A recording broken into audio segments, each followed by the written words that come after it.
Ventura and others, and count 4, which is the sex trafficking of Jane Doe, and count 5, which is the prostitution of Jane Doe and others. The RICO charge, it is unresolved. I have my own thoughts about that. I believe that if you could come to a consensus on 2, 3, 4, and 5, you should be easily, or not easy, but you should be able to come to a consensus on 1.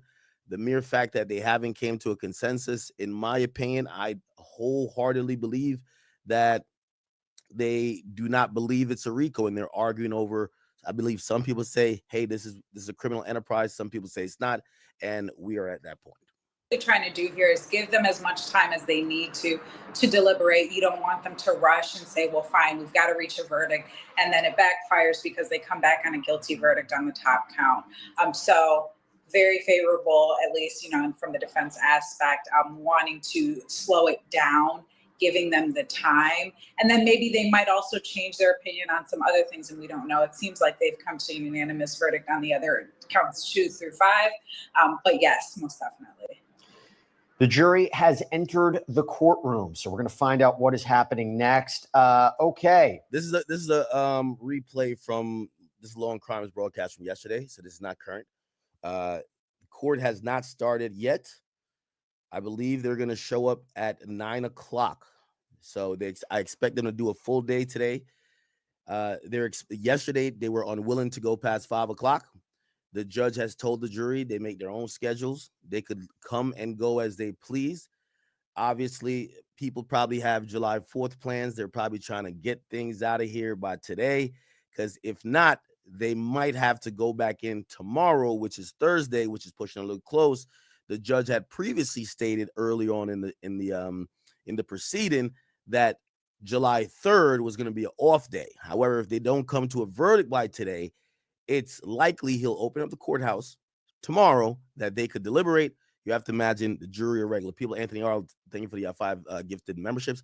They have plans, right? They have plans. I could imagine people are like, yo, I'm not about to miss this goddamn trip or wherever the hell they got to go or got to be, just because this Diddy trial is going to have them return back to court. So I'm thinking we're going to get the verdict today.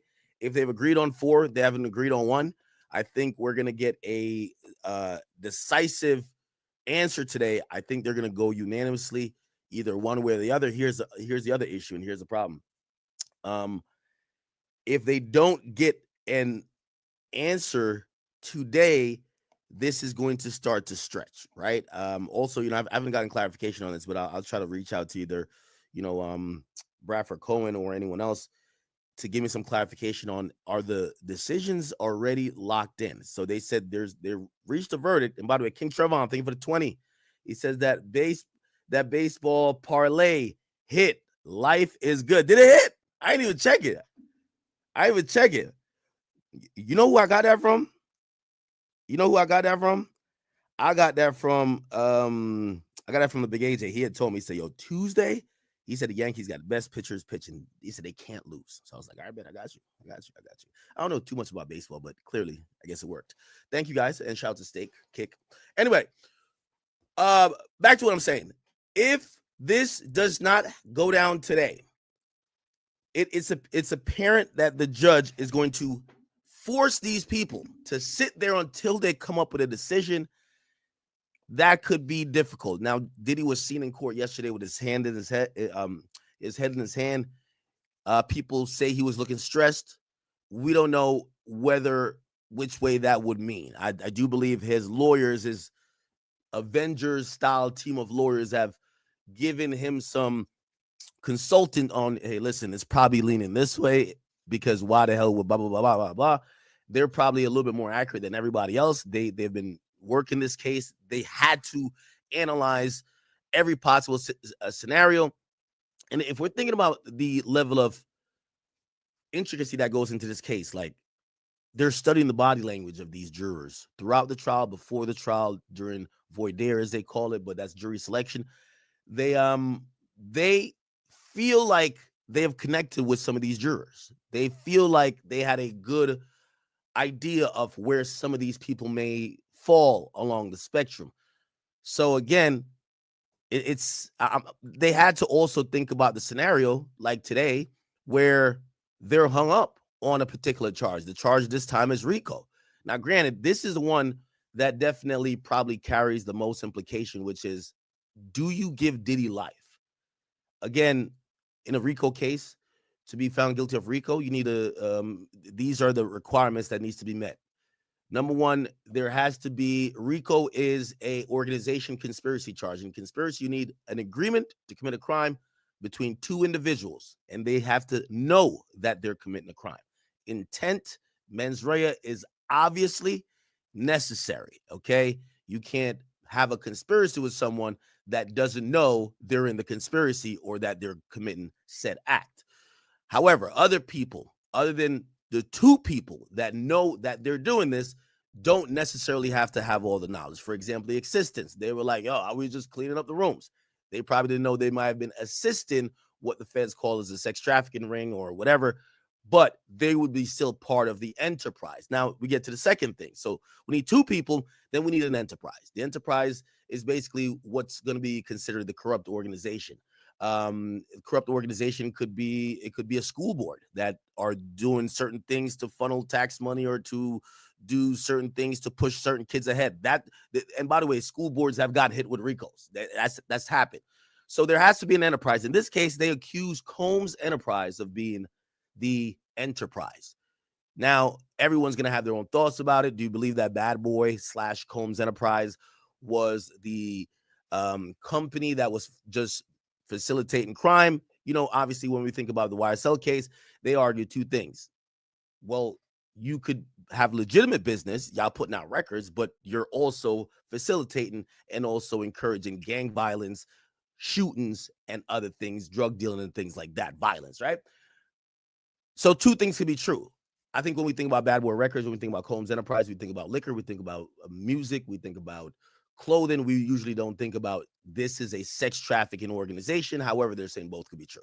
So there has to be an enterprise. So again, these are the things before you even get to the predicate acts. So there has to be an agreement between two people. The government claims the agreement is between him and the bodyguards, him and KK. Those are the main co-conspirators, okay? Diddy is the only co-conspirator charged. KK is not charged. None of the bodyguards are charged, and none of them showed up for testimony for or against Diddy. They're in the wins, all of them, okay? So we have an agreement between two people. We have an enterprise, which they claim is Bad Boy Records. And then there is these other branches called predicate offenses, right? There has to be predicate offenses that are constant, which is crimes that you're not charging only singularly, you're charging as part of a pattern of criminal activity. It could be, you know, wire fraud, it could be money laundering, it could be bribery. In this case, there's 8 of them. There's arson, bribery, witness tampering, there's sex trafficking, there's forced labor, there is kidnapping. What else there is? There's about 2 or 3 more, and I'm forgetting off the top of my head. Possession of drugs with the intent to distribute, and I believe one more thing might be the aiding and abetting charge. Again, this is why RICO is such a hard statute to not only understand, but also to litigate and also to probably understand for the jury. So now you need predicate offenses. You need at least 2. You have to be found guilty of at least 2. So, but it doesn't have to be 2 different offenses. For example, if you believe he sex trafficked both, and this is why I said it's odd that the RICO wasn't decided too. If you believe he sex trafficked both Daphne Joy and also Cassie, that would also be the 2 predicate offenses that would fall under RICO, and he's guilty of RICO if you believe the other things that I laid out before. There is a conspiracy. There is a enterprise, okay? There is a pattern, and the pattern comes into predicate offenses. Outside of the predicate offenses are what's called overt acts. Those things are you know, not necessarily crimes, but those are the actions that would help these crimes be facilitated. For example, if I tell my assistant, go get me some rope and get me the duct tape, and I'm finna go kidnap somebody, and I didn't tell them that, They go get the duct tape and the rope, and I used to go kidnap someone. The person going getting the duct tape and the rope had no idea about the conspiracy. Did they assist? Yes, by me instructing them, but those would be called overt acts without getting the. There's nothing criminal about getting the rope. There is some criminal about kidnapping, right? So those are things to kind of, it becomes branches of a tree. And then we have a statute of limitation issue. So there's two things with statute of limitations. You cannot charge someone for a RICO if none of the predicate acts have occurred in the last 5 years. And a RICO doesn't, so for example, there has to be one predicate act that happened in the last 5 years, right? So the thought is the organization, the criminal organization, is no longer operative or active if there you can't find one single instance of one of the predicates happened in the last 5 years. Second of all, if we're saying that RICO and conspiracy is to show a pattern of crime, you lack a pattern if there's 10 years between any two instances.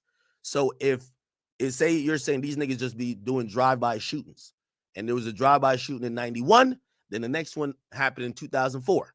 That's not a pattern. That's two isolated incidents, right? And obviously when it comes to this, they're claiming that the freak-offs were sex trafficking. Those happen weekly. Those happen continuously from 2011 all the way to 2024, with the government almost making, claims that there was no pause in between. Did he continue these actions? There is a question about after Cassie stopped end of 2018. Well, it doesn't break the 5-year mark because Daphne Joy clocks in 2020. So that's just 2 years. We don't know about the freak offs happening before, like around I believe 2009, 2010. But the RICO lists a 20-year period. It lists 2004 to 2024. And we're going to see, first of all, the 2004, most of those crimes are not necessarily, it's more crimes of violence and drugs, not necessarily freak offs, because he meets Cassie, I believe, 2006, I believe. And then the freak offs kick off like 2009, right? Anyway, or 2007 and then 2009. Welcome to Slide TV, where everything is possible. I go by the name of Icy Rated Dawn, Louis Vuitton, Maison Blue. Think everybody up in here, X is going crazy. YouTube over there, Twitch is going crazy. You tuning in right now. I'm like an act. Go ahead, give the update on the verdict right now. You rocking in right now with the lunch break. This is Slide TV.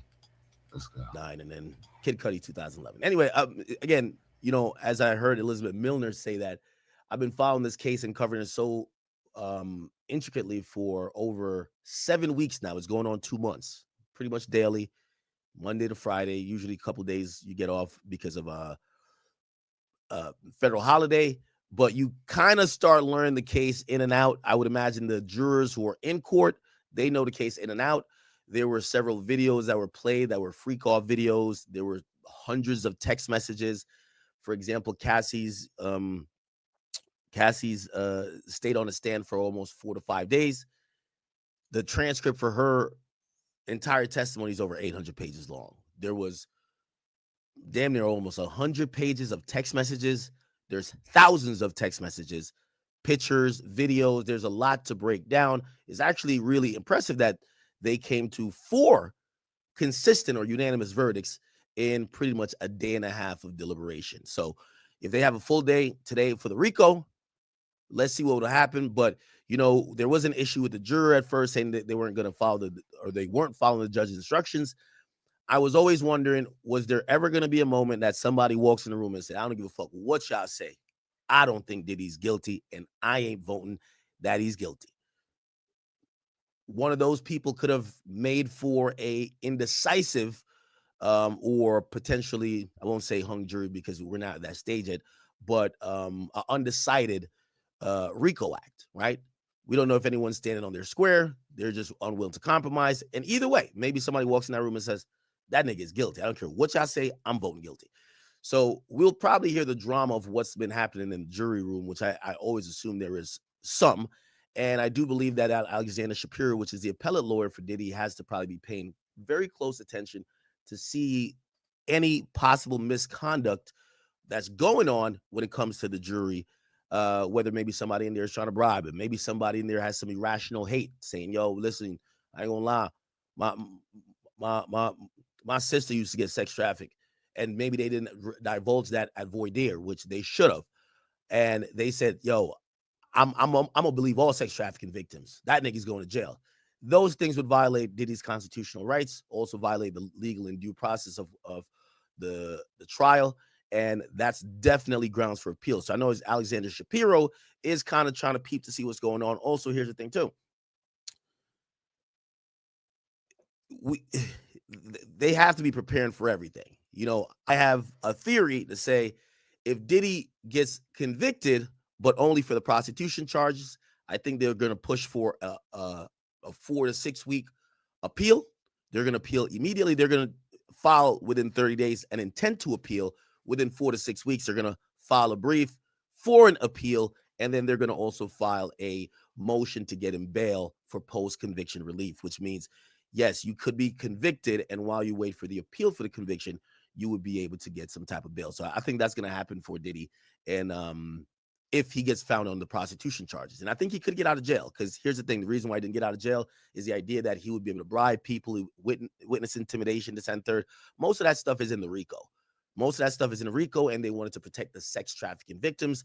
Obviously, you know, prostitution, Cassie's listed as a victim, and Jane Doe, but it's just a lesser dangerous charge that he could possibly make a good argument, given that he was offering a package of $50 million. He was offering pretty much everything, surrender the passport of the entire family and around the clock security, that he could potentially get out on bail. So that's a path to Diddy being released. If you ask me personally, and I am interjecting my personal opinion in this, because we are assuming at this point until the jury comes in, I do believe that Diddy is, I believe it's a very low chance that Diddy will not be found guilty on any one particular charge. So I don't think he'll be acquitted across the board. I think it's a decent possibility that the RICO charge might end up not being resolved. I believe that he's going to get found guilty of 2. I think that's still a win for him. A win for Diddy is acquitted on all charge. I think that's low. Found guilty on the prostitution charge, I think that's likely, but that's still, there's no mandatory minimums. He could get time served. He could get a year and a day, which usually they like to give people who've been in custody and have gone to trial, if they're gonna get the lesser of the sentence to the guidelines, a year and a day.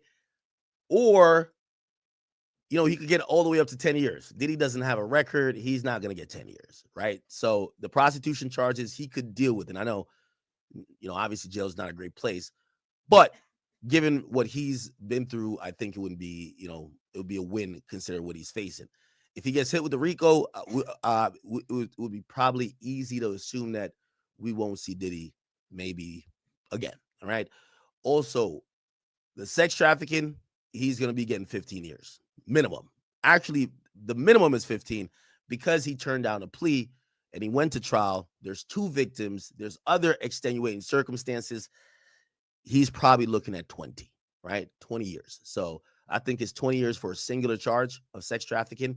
If he gets convicted of both sex trafficking counts, Jane Doe, Cassie, I still think he gets 20 years.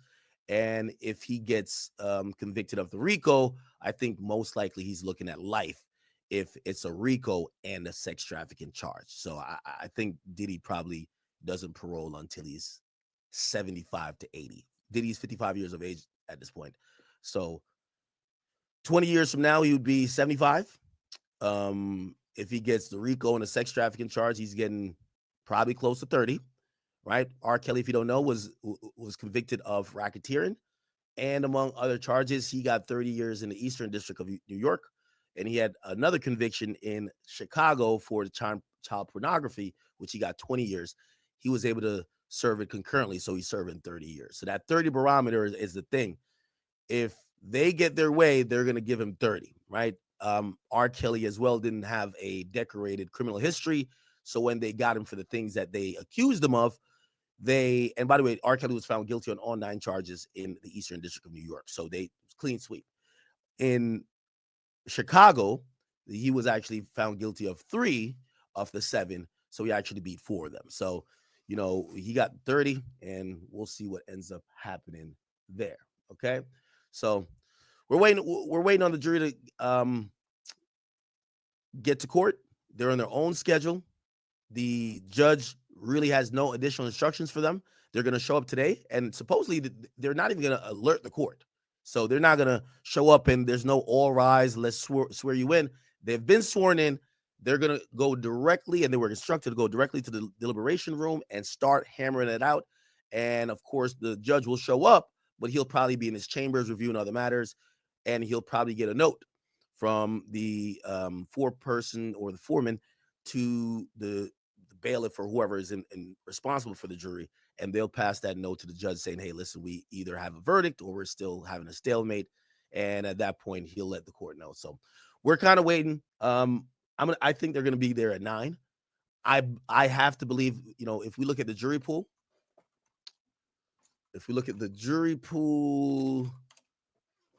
the people there are, the youngest is 31. They all seem to have families, I would imagine. There's a few people who are retired. There's someone who's 74, who's the oldest person on there. A couple people in their 40s. Actually, 30. The deli clerk is the youngest one. And there's a few people in their 60s. And just going off just even the demographics, not even getting into what their professions are if they're retired, I would imagine that July 4th, they don't want to spend toiling over events of sex trafficking, having to watch freak off videos, and dealing with the minute details of this case. I think they want to get it all done today. So I think about 9 o'clock, they'll be in. And if you ask me, this could be something that's resolved by noon. If it's not resolved by noon, I think by like 4 o'clock, we should probably have a verdict. So we're on verdict watch. We're just going to be chilling here. We're going to be watching a lot of other people give their opinion about what they think this means. Currently, I've given you my opinion. I hope you guys watch the broadcast we have with Lauren Conlon and my man Unk, which is, if you don't know, Sean G, yesterday. And we had a great broadcast. If you guys didn't see it, I think it's still available on the channel. You guys should go watch it. But until then, we're going to be just kind of milling around, kind of figuring out what everybody thinks about this, what the legal ramifications is, maybe what Diddy's lawyers are thinking, see if we can find anything about the family and how they're moving. Obviously, all his family showed up yesterday, including the baby mama of his new child, Love Combs, and we're going to see how all of that goes. Okay, by the way, 50 is also chiming in, and 50, you could tell he can't wait for Diddy to go to jail. Jesus. We'll get to that as well. I'll play a little bit more of this. Yeah. Bradford, over to you. Got questions coming in. LaRob Show asks, quick question for the panel. Does this mean we'll get a full verdict tonight in the Diddy trial, or could count 1 be pushed to tomorrow? I mean, if they go back tonight, chances they come back with a verdict? Oh, Bradford, I think we're working on getting your sound up. I think you muted yourself, Bradford. We got you back. Can you? All right, we'll work on getting Bradford. I gotcha. Gotcha. So okay, so if they go back, chances they'll come back with a verdict on racketeering conspiracy. Yeah, I hate night verdicts. So anytime that a jury is kept overnight, anytime a jury is rushed, that they want to go home, go to sleep, and the judges keep deliberating, it's the worst. So my preference would be exactly what the defense did, is say, hey, let's slow it down here. Let's see what happens tomorrow. Bring them back in. It's 5:18. Send them home for the night. Let them think about it. It could be tomorrow. One guy comes in and says, you know what? I was thinking about count 3. I don't know if I can do it anymore. But that usually doesn't happen. Okay, so that's interesting. So it looks like he's answering the question I wanted to ask him. And shout out to Bradford Cohen. He's my guy. We communicate all the time. It appears that, until the jury form is turned in, like they may have came to a consensus, like we don't have to keep discussing A, B, or C, but they could definitely possibly change their mind. And Diddy's team, if you guys didn't see the demeanor and how they were saying, they were like, hey, listen, we don't want to rush the jury.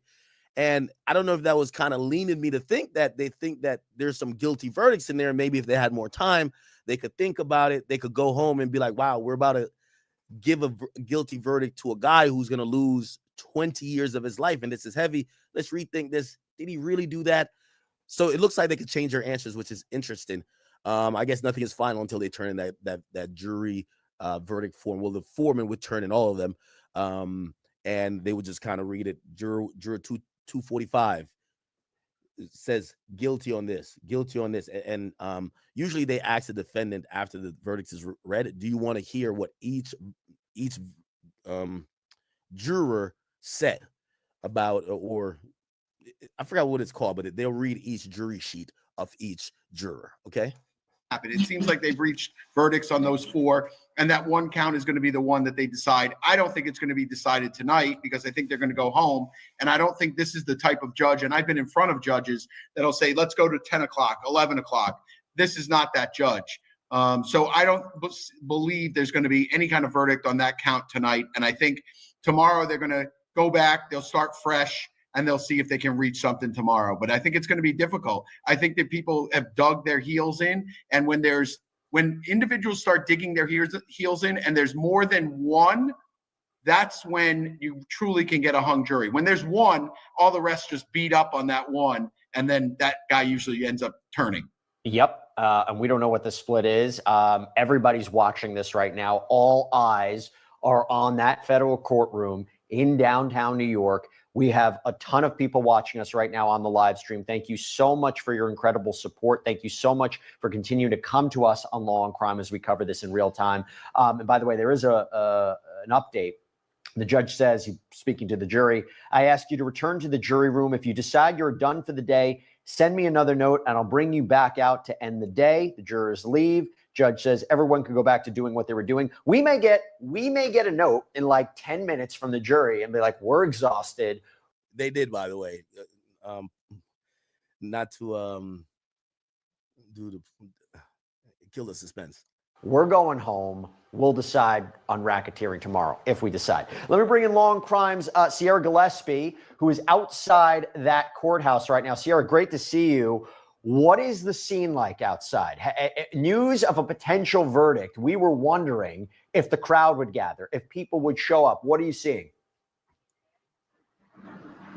Yeah, Jesse, a crowd definitely gathered. I do want to shout out Law and Crime because I believe we were one of the first. We already happened to be live on air and announced 2 through 5. There was a verdict reached and questionable about count number 1. So we're on air as this is happening. All of a sudden, a crowd is forming behind me at the courthouse here. I don't know how well you can see.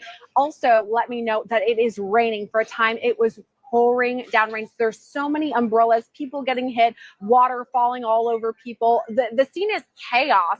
I will say it's not as big as I initially would have thought, simply because, first of all, it was so hot out today. Then it started to pour rain, and I don't know if people were really excited about the prospect of standing in pouring rain. However, we have seen a crowd gathering outside of the courthouse. Mics are set up in the event of any sort of press conference. There were people shouting. There were people who are opposed to Diddy, people who are for Diddy. I mean, there is definitely a crowd here, and you can feel it in the air. When there's a verdict, you can almost just feel it. So, first of all, to echo what you were saying, I just got word. We are the #1 Diddy trial coverage live stream that's happening right now on YouTube. So incredible. Again, Didn't we pass them yesterday, Chad? I thought we took back our #1 spot, man. Yo, Jesse, don't be taking shots at me, nigga. Don't be taking shots at me. As soon as they got #1, they start popping it on me, huh? They start popping on me like that EDG. we have the best viewers. Thank you so much. This is a super chat question that came in from Melissa A. Sierra. I'm going to answer it. I'm going to throw it to you too. So first of all, Melissa A., thank you so much for this great question. How can they have a verdict on counts 2 through 5, but not on 1? That's confusing. Please explain. This is my take, okay? Each one of these charges is separate consideration. They each have their own elements. They could easily say, okay, Sean Combs, I think he transported men and Jane and Cassie across state lines for the purposes of sex work, okay? That's transportation to engage in prostitution. You don't need force, fraud, or coercion. Sex trafficking. Okay, let's talk about force, fraud, and coercion. We believe, let's say I was talking before, I think that he might be found guilty with respect to Cassie. We think that he used those methods to induce her on multiple locations to engage in freak-offs. Maybe Jane, not necessarily so much. These are separate determinations. Racketeering conspiracy is 02. Thank you for the 2. He says, Good Logic is doing his own verdict watch at 9:30. Okay, is he at the courthouse? That'd be great. Perfectly imperfect. Thank you for the 2. It says Ack. Good morning. Okay, these days. Thank you for the 5. It says Ack. And I guess they're speaking about some rap stuff here. I guess this is rap stuff too. It says, since this is Gunna's last album on YSL, do you think he'll finesse like Frank Ocean did with Def Jam, or just deal with the lack of label support? So, like, I don't know why this hasn't been really announced. Like, ever since YSL 300 went over to Warner, it's now this new thing called Atlantic Music Group. 300 is part of Atlantic Music Group. Gunna is not reporting to YSL anymore. It hasn't been like that for a while. So his contract is basically Atlantic Music Group, even though I'm pretty sure YSL will still have their emblem on the thing. He's not dealing with thugs, people who might have an animosity to him. No. And again, the music business is just too large to be like, yo, all right, let Thug just like squash this guy's career. Yeah, he's gonna get proper support somewhere else. And Thug's a businessman too. You know what I mean? I'm pretty sure some moving and finagling was done, and maybe Thug got some maybe an extra payout or a payment up front. That I don't know. But I do know his shit is going through Atlantic Music Group, and it's fine. Yeah, so he's good. And I don't know what album he's on. By the way, V Nizzle, thank you for the 5. It says, morning, Big Act. Thank you for keeping us informed. Thank you for watching. Damn, you're up at 8 o'clock with me, huh? Anthony Arter, what's up with you? Thank you for all the 11 gifted memberships. And King Trevon, thank you for that 20 as well. My boy Kenta, or Kent, ain't even here. Thank you for the 2. It says, yo, truckers on standby. Shout out to you, Ack. Shout out to you. Where you driving to? Y'all got to tell me where y'all driving to. We ain't trying to dox you now, okay? We ain't trying to dox you, but y'all got to let me know how, or let me know how long you're going to be on the road, that I could try to make the stream as long as your trip. You get what I'm saying? It's Big X Hurt says that jury is going to bury him. They're all older white dudes. Act, we going crazy over here on X. Man, you know that now. We going crazy. We don't have the race demographic on here, but supposedly there was a decent amount of black people there, from what I heard. JFSF, thank you for the 5. It says they deserve number 1. You spend 4 or 5 hours watching them. Well, true. I do watch them a lot. Here's the thing, though. They take multiple breaks. So, like, they just show the courthouse while they're taking a break. We are consistently trying to be engaged. And yes, we obviously watch not only them, Lauren Conlon, Unk, and everybody else, but we're here engaged for the entire time. Half of the time they're showing literally the front of the courthouse until they do these bite-sized segments, if you ask me. They've been doing longer segments now, though. But and of course, you know, I have no problem. I like Law and Crimes. You know what I mean? I like Law and Crimes. You know, love that platform. Okay, it's like friendly competition. It's nothing crazy. Tanya Vicette, am I saying your name wrong? Vincette. Where are you from, by the way? That last name makes me think you're. Where that last name be from?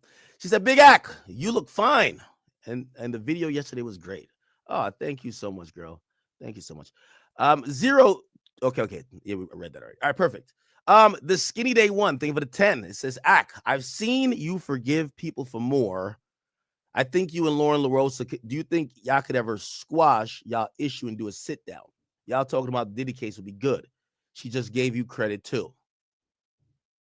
I don't hate her that much. I don't listen, the Ruri shit. Only Ruri, it's like for me to forget that nigga, it's really hard. I don't hate Lauren LaRosa that much.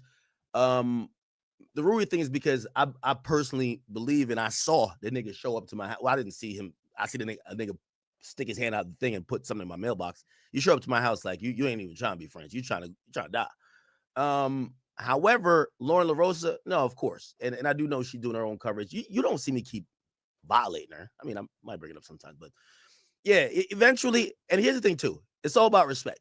You know what I mean?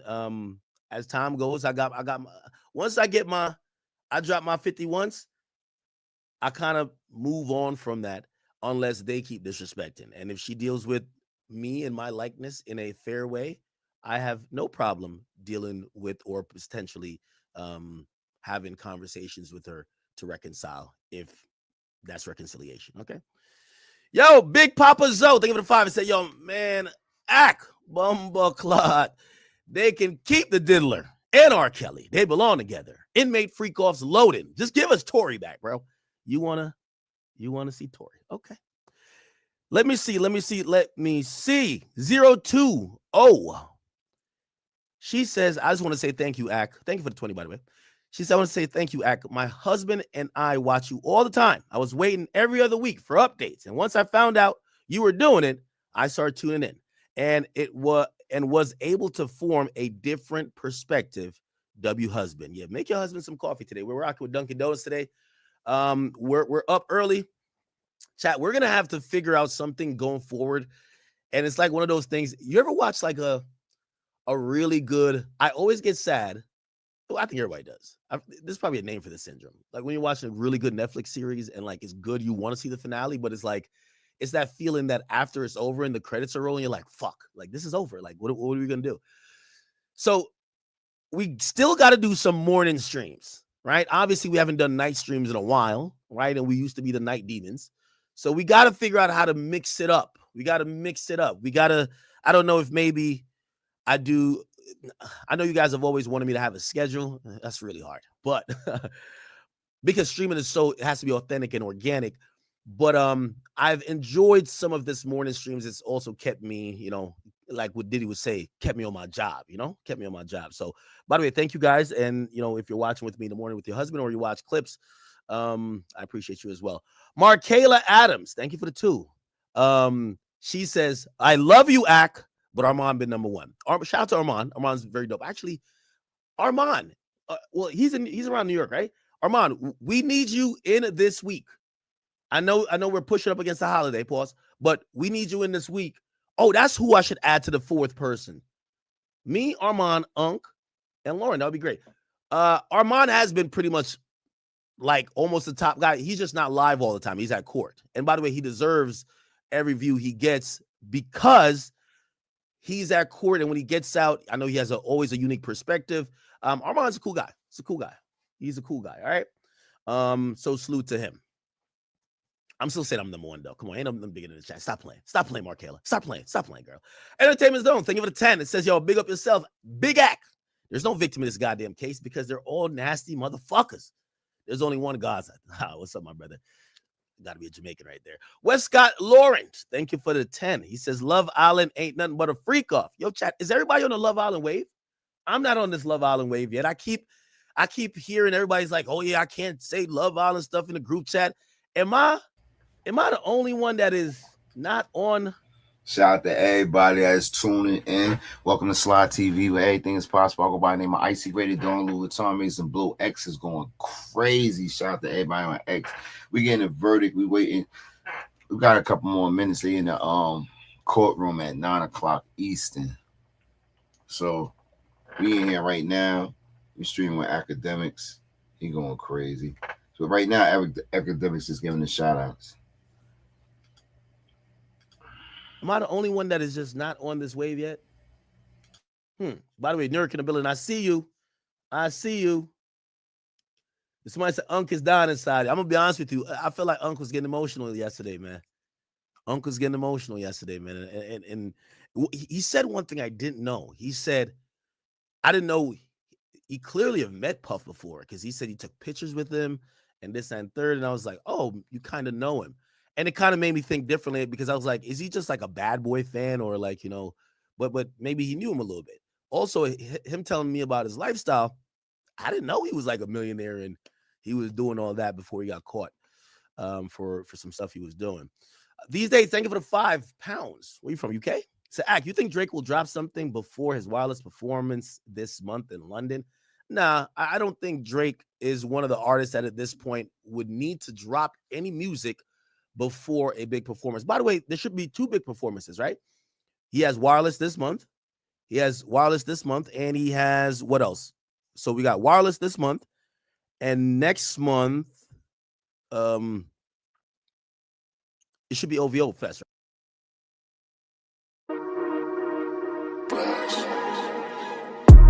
She wanna argue, he wanna argue. She wanna argue, he wanna argue. Let's argue, yeah. Let's argue, yeah. Let's argue, yeah. Let's argue, yeah. She wanna argue, he wanna argue. She wanna argue, he wanna argue. Let's argue, yeah. Let's argue, yeah. Let's argue, yeah. Let's argue, yeah. When it comes to these topics, I don't feel no affection. I tell her to put it in that comment section. I'm speaking my mind, I'm out of control, my mind is the weapon. She tell me I'm wrong, I tell her I'm right, my team is flexing. She look for attention, cause she feel a connection.